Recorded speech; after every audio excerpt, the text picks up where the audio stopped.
வணக்கம் மக்களே, இது உங்கள் ருத்ரன் 2.0 சேனலுக்காக உங்கள் மூர்த்தி.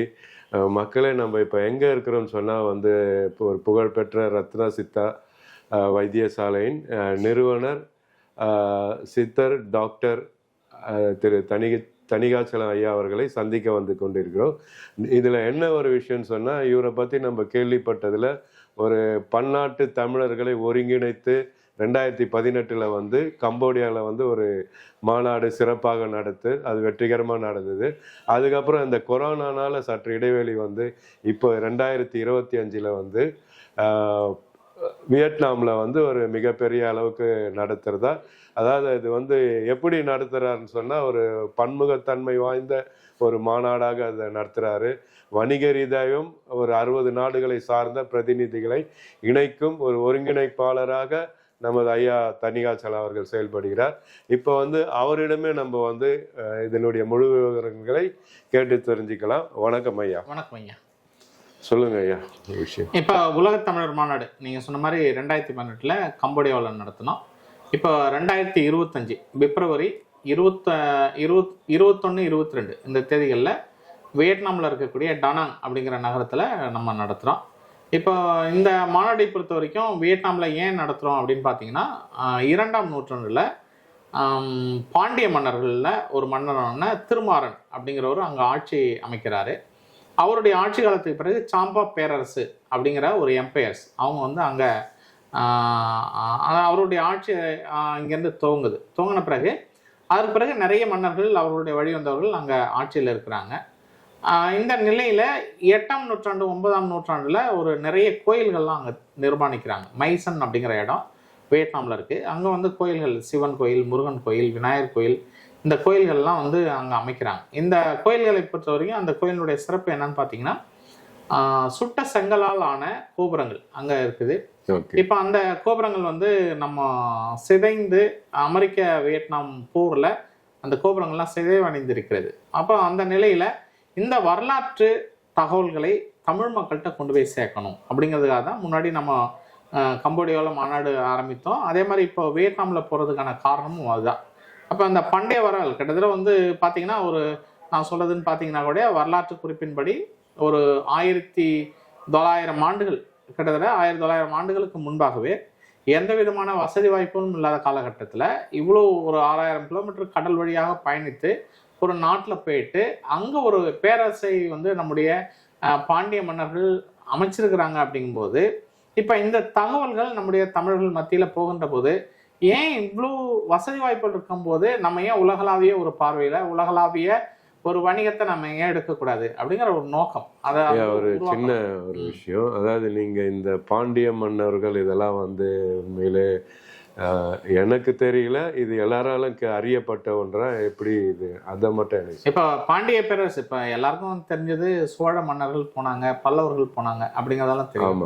ஆனால் பாண்டியர்கள், சேரர்கள் போனாங்க அப்படிங்கிறத ஒரு தெரியாத ஒரு வரலாறாக இருக்கிறது. இப்போ அந்த பாண்டியர்கள் 2ஆம் நூற்றாண்டில் போனதுங்கிறது ஒன்று. ரெண்டாவது பார்த்தீங்கன்னா ஒரு 4ஆம் நூற்றாண்டு வாக்கில் சாம் அப்படிங்கிற ஒரு மொழி, அதாவது தமிழில் எப்படி தமிழ்லேருந்து மலையாளம் போனதோ, தெலுங்கு போனதோ, கன்னடம் போனதோ, துளு போன்ற மொழிகள் எப்படி தமிழ்லேருந்து பிறந்ததோ, அதே போல் தமிழ்லேருந்து சாம்னு ஒரு மொழி 4ஆம் நூற்றாண்டில் அங்கே உருவாகி இருக்கிறது. இப்போ அந்த மொழிக்கும் தமிழுக்கும் நெருங்கிய தொடர்பு இருக்கு.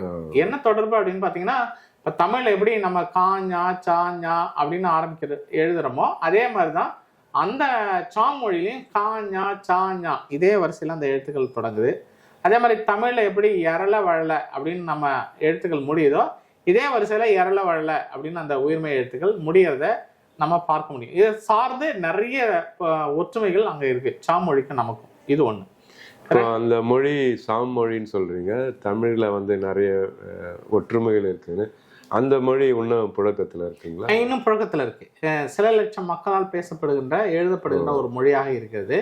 இப்போ அந்த சாம் மொழியினுடைய எழுத்துக்களும் தமிழ் எழுத்துக்கள் தான். தமிழ் எழுத்துக்களை போன்றவே இப்போ ஒரு 500 வருஷத்துக்கு முன்னாடி தமிழ் எழுத்துக்கள் எப்படி இருந்ததோ அந்த எழுத்துக்கள் இப்போ சாம் எழுத்துக்களாக இருக்கிறது. இப்போ இந்த சாம் எழுத்துக்களுடைய சிறப்பு என்னன்னு பார்த்தீங்கன்னா, கிழக்காசிய நாடுகள் ஏறக்குறைய சீனாவினுடைய சில பகுதிகளில், கம்போடியா, இந்தோனேஷியா, மலேசியா, வியட்நாம் இந்த பகுதியில் இருக்கக்கூடிய பண்டைய கல்வெட்டுகள், கிட்டத்தட்ட ஒரு 1000 வருஷத்துக்கு முந்தைய கல்வெட்டுகள் எல்லாமே வந்து இந்த சாம் மொழியில் தான் எழுதப்பட்டிருக்கிறது. ஒன்று. இப்போ அந்த சாம் மொழி பேசியவர்கள், அந்த மக்கள் வந்து இப்போ நம்ம சாம்பா பேரரசனுடைய வாரிசுகள்னு சொல்லுவோம், இல்லை சாம் மொழி பேசியவர்கள் கொஞ்சம் பேர் வந்து இஸ்லாம் மதத்துக்கு மாறிடுறாங்க, இன்னும் கொஞ்சம் பேர் வந்து காடுகளுக்கு போயிட்டு ஆதிவாசிகளாக போயிடுறாங்க. அப்போ அவர்கள் இப்போது அந்த சாம் மொழியை பேசக்கூடியவர்களாக இருக்கிறாங்க அப்படிங்கிறது ஒரு தகவல். ரெண்டாவது, இங்கே எப்படி நம்ம தொண்டி துறைமுகத்துக்கு பக்கத்தில் ஆதிச்சநல்லூரில் முதுமக்கள் தாழி நிறைய கண்டுபிடிச்சிருக்கிறோம் இல்லைங்களா? அப்ப இதே மாதிரியான முதுமக்கள் தாழி அங்க சாம்பா பேரரசுலையும் கண்டுபிடிக்கிறாங்க. அங்கே வந்து அகழ்வாய்வுல நிறைய வந்து முதுமக்கள் தாழி எடுக்கிறாங்க. அப்ப இந்த நம்முடைய கல்ச்சருக்கும் நம்முடைய பாண்டிய கல்ச்சருக்கும் அந்த சாம்பா கல்ச்சருக்குமான நெருங்கிய தொடர்புகளை இதை வச்சு நம்ம புரிந்து கொள்ள முடியும். அதே மாதிரி வந்து இங்க இருக்கக்கூடிய சிவலிங்கம் அங்க இருக்கு, முகலிங்கம், அது வந்து ரொம்ப சிறப்பு வாய்ந்த லிங்கம். முகலிங்கம் அங்க இருக்கு. முருகன் சிலை, மீச வச்ச முருகன் அங்க இருக்கிறாரு, மீச வச்ச சிவன் அங்க இருக்கிறாரு. அதே மாதிரி வந்து காளி இருக்கிறாங்க, பார்வதி சிலைகள் இருக்கு, காரைக்கால் அம்மையார் சிலையெல்லாம் அங்க எடுத்திருக்கிறாங்க. காரைக்கால் அம்மையார் சிலை அங்க வந்து வியட்நாம்ல எடுத்திருக்கிறாங்க. அப்ப இந்த அமெரிக்க வியட்நாம் போர்ல அந்த கோயில்கள், அங்க வந்து காடுகள்ல இருக்கக்கூடிய கோயில்கள், அந்த கோயில்கள்ல வந்து போராளிகள் பதுங்குறாங்கன்னொடனே அமெரிக்க விமானம் உடைய அந்த கோயில்கள் எல்லாத்தையும் உடைச்சிடுறாங்க, கொண்டு போட்டு சிதைவடைஞ்சிடுது.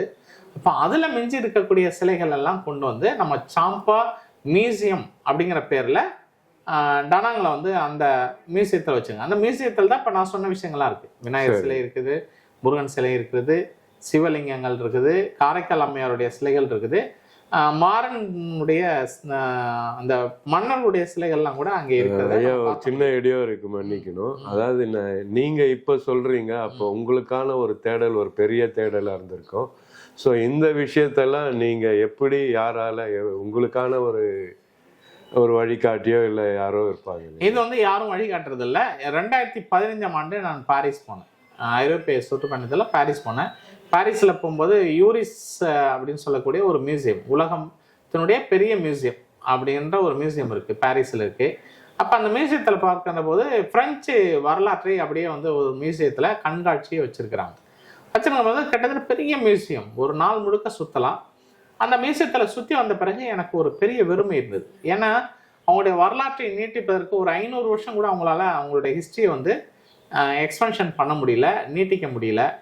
அப்போ ஆனால் நம்ம ஊருடைய கல்ச்சர், நம்முடைய வரலாறு, நம்முடைய பண்பாடு பார்த்தீங்கன்னா 5,000 ஆண்டு கால வரலாறு நம்மகிட்ட இருக்குது. நம்ம ஊரில் இருக்கக்கூடிய ஒரு குளத்தங்கரையில் இருக்கக்கூடிய படித்துறையில் இருக்கக்கூடிய கல் கேட்டினா கூட அதில் இருக்கக்கூடிய வரலாறே ஒரு 1100 வருஷம் வரலாறுலாம் நம்ம எடுக்க முடியும். இப்போ இவ்வளவு வரலாறுகள் இருந்தோம், நம்முடைய வரலாறு உலகளாவிய வரலாறாக மாறலை.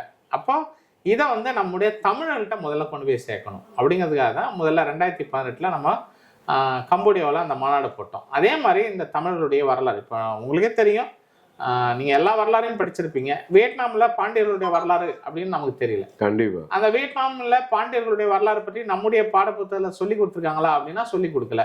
வியட்நாமில் பாண்டியர்களுடைய வரலாறுன்னு வட இந்தியாவிலேயாவது சொல்லி கொடுத்துருக்காங்களான்னா அதுவும் சொல்லி கொடுக்கல. இப்போ நான் சொன்ன எந்த தகவலும் இந்தியாவில் இருக்கக்கூடிய எந்த வரலாற்று நூல்களும் இல்லாத செய்திகளாக இருக்கிறது. அப்போ இந்த வரலாறு மறைக்கப்படுகிறது. ஒரு கேள்வி, அதாவது இப்போ இந்த வரலாறு, அதாவது மூவேந்தர்கள் நம்ம தமிழ்நாட்டை ஆண்டிட்டு இருந்தாங்க. ஸோ அவங்களுக்கான வரலாறு, அதில் சோழ வரலாறு வந்து ஒரு பெரிய வரலாறு.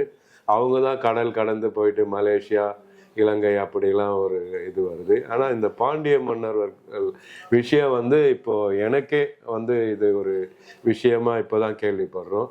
இது எப்படி நடந்தது? இது இந்த வரலாறு மறைக்கப்பட்டதா இல்லை வேறு ஒரு வரலாறு திணிக்கப்பட்டதா? நீங்கள் தான் சொல்லணும். எந்த வரலாறுன்னா நம்ம சொன்னாலொழிய நம்முடைய வரலாறு பேசப்படாது, நம்ம சொன்னாலொழிய நம்முடைய வரலாறு பேசக்கூடாது. இப்போ இந்த தொண்டி துறைமுகம் பாண்டியர்களுடைய துறைமுகம் அது. அப்போ இந்த துறைமுகத்தை பொறுத்த வரைக்கும் பார்த்தீங்கன்னா சீனாவிலேருந்து கடல் வழி பயணமாக அவங்க புறப்படுறாங்க அப்படின்னா கம்போடியா, வியட்நாம், இந்தோனேஷியா இந்த எல்லையெல்லாம் தாண்டி நேராக அவங்க அடையிற இடம் எதுன்னு பார்த்தீங்கன்னா மாமல்லபுரம். இப்போ நான் சொல்கிறேன் இந்த ரூட் இருக்கு இல்லையா, இந்த ரூட்டை வந்து நான் இங்கே சொல்லலை. நீங்கள் அங்கே டனாங்கில் போனீங்கன்னா மைசன் இடத்துல இந்த மேப்பை, ரூட் மேப்பை வச்சுருக்காங்க. மைசன் வியட்நாமில் இருக்கக்கூடிய மைசன் இடத்துல ரூட் மேப் இருக்குது.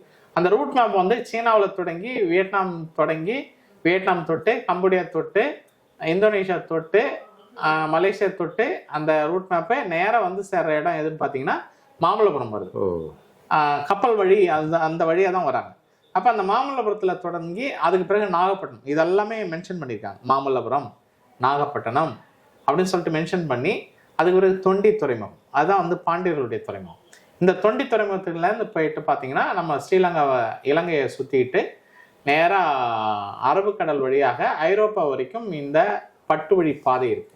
அப்போ இந்த பட்டு வழி பாதை தடத்தில் முக்கியமான இடமா இருக்குது பல்லவர்களுடைய மாமல்லபுரம், சோழர்களுடைய நாகப்பட்டினம், பாண்டியர்களுடைய தொண்டி. அப்ப இந்த தொண்டிங்கிறது நீங்க இந்த உலக வரலாற்றில் நீங்க மறைக்க முடியாது.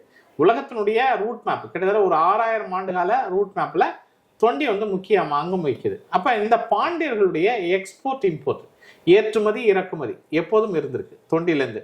இந்த குறிப்புகளை வந்து அங்க வியட்நாம்ல வச்சிருக்கான். எங்க வச்சிருக்கான்? வியட்நாம்ல வச்சிருக்கான். ஆனா பாண்டியர்களுடைய வரலாற்றை சொல்லித் தருகின்ற நம்முடைய வரலாற்று பேராசிரியர்கள், கல்லூரி பேராசிரியர்கள், பல்கலைக்கழக பேராசிரியர்கள், வகுப்பு பள்ளி ஆசிரியர்கள், இவர்கள் யாராவது நமக்கு பாண்டியர்கள் வியட்நாம்ல வந்து சாம்பா பேரரசு அமைச்சாங்க, பாண்டியர்கள் சீனர்களோடு வணிக தொடர்பு வச்சிருந்தாங்க, பாண்டியர்கள் ரோமாபுரியோடு வணிக தொடர்பு வச்சிருக்காங்க சொல்லி கொடுத்துருக்காங்களா? கண்டிப்பா இல்லை. பாண்டியர் சொன்னீங்கன்னா தலைநகரம் மதுரை, தொண்டி, இதை மட்டும்தான் நமக்கு சொல்லி கொடுத்துருக்காங்க. இதை தாண்டி நம்மளை சிந்திக்க கூட விடலை. அப்போ இதெல்லாம் நடந்ததுனால தான் நம்முடைய பண்டைய தமிழ் இலக்கியங்கள்ல யாதும் ஊரே யாவரும் கேளீர், எல்லாம் ஊரு நம்ம ஊர் தாண்டியா, யாவரும் கேளீர், எல்லாரும் நம்ம சொந்தக்காரன் தான். ஏன்னா இவனுக்கு மனைவிகள் வியட்நாம்ல இருக்கிறாங்க, சீனாவில் இருக்கிறாங்க, அங்க ஒரு ஃபேமிலி இருக்கு, இங்க ஒரு ஃபேமிலி இருக்குது. அப்போ எல்லாரும் நமக்கு சொந்தக்காரங்க. இந்த சொற்றாடல் வந்து உலகத்துல எந்த மொழியிலும் கிடையாது.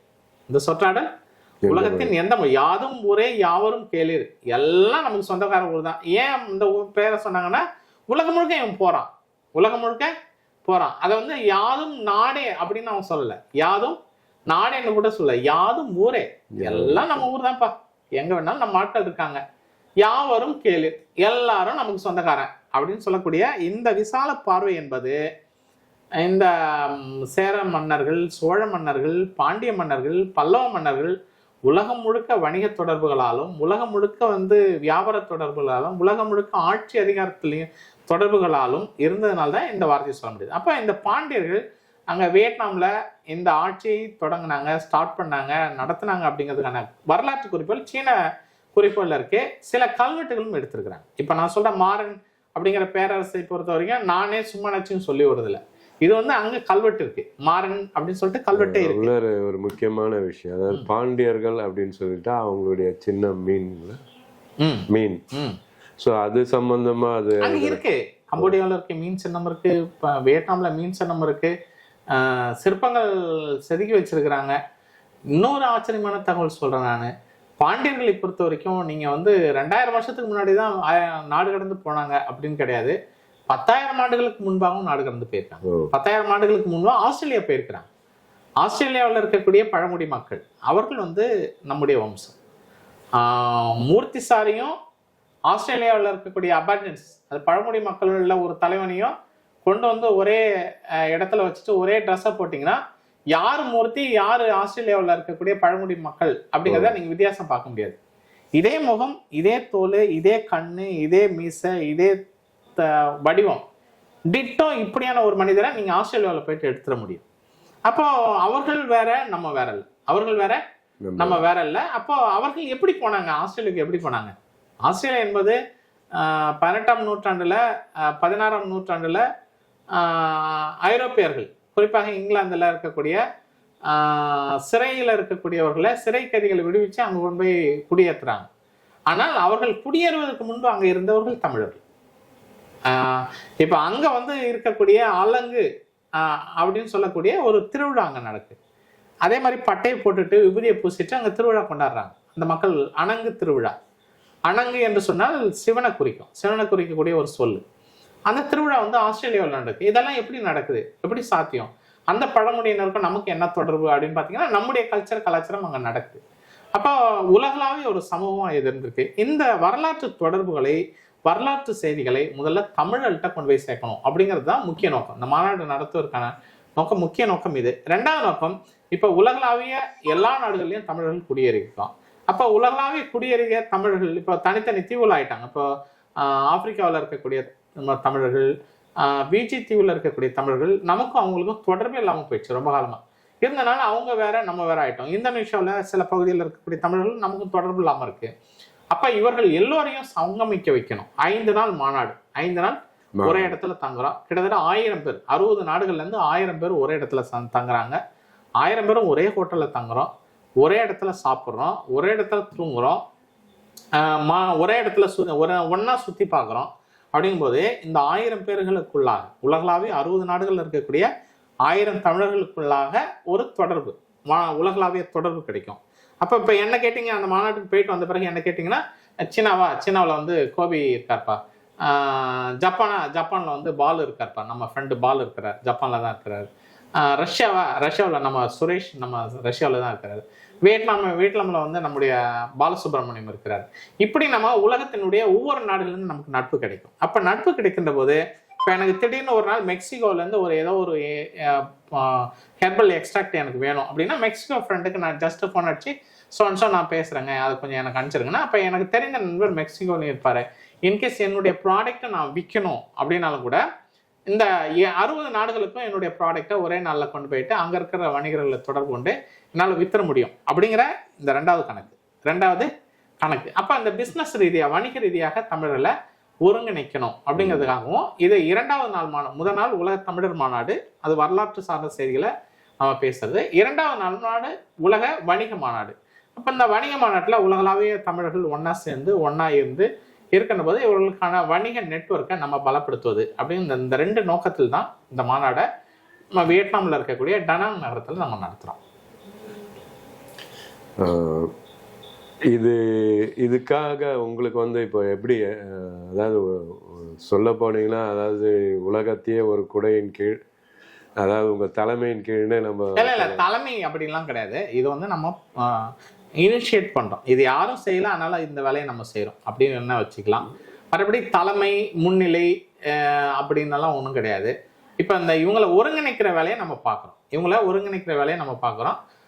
இப்போ அந்த வியட்நாமில் வந்து 1000 பேருக்கும் வந்து தமிழ் சாப்பாடு போகிறோம், 1000 பேருக்கும் தமிழ் சாப்பாடு போகிறோம், 1000 பேரும் ஒரு இடத்துல தங்க வைக்கிறோம். அப்போ இந்த ஏற்பாடு வந்து ஒரு பெரிய ஏற்பாடு. இந்த ஏற்பாடுங்கிறது 1000 பேருக்கும் அகாமடேஷன் பண்ணணும், 1000 பேருக்கும் வெஹிக்கிள் ஏற்பாடு பண்ணணும், 1000 பேரையும் அங்கே வியட்நாமை சுற்றி காட்டணும். இது எல்லாத்தையும் நம்ம வந்து ஒரு திருவிழா மாதிரி அங்கே நடக்க போகுது. வியட்நாமை பொறுத்த வரைக்கும் தமிழர்களுடைய ஒரு திருவிழா அப்படிங்கிற மாதிரி ஒரு ஃபெஸ்டிவல் மாதிரி அங்கே நம்ம பண்ண போகிறோம்.